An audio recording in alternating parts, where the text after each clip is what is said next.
जो नाराज हैं उनको राजी रखो, ये अजियत तो है मगर नेकी है।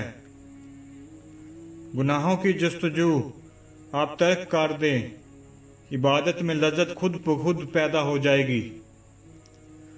दुआ पर इत्माद ईमान का आला दर्जा है।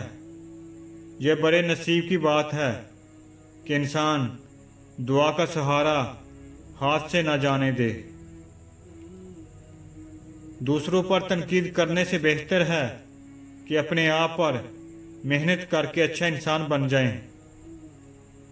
अच्छे दोस्त के साथ धोखा करना ऐसा ही है जैसे आपने हीरा फेंक कर जमीन से पत्थर उठा लिया हो।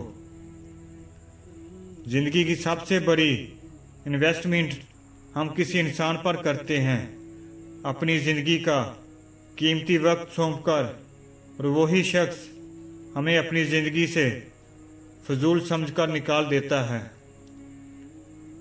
तकलीफ के दौरान हंसने की कोशिश है, मगर देखा जाए तो दरअसल हंसना तकलीफ से ज़्यादा तकलीफदा है।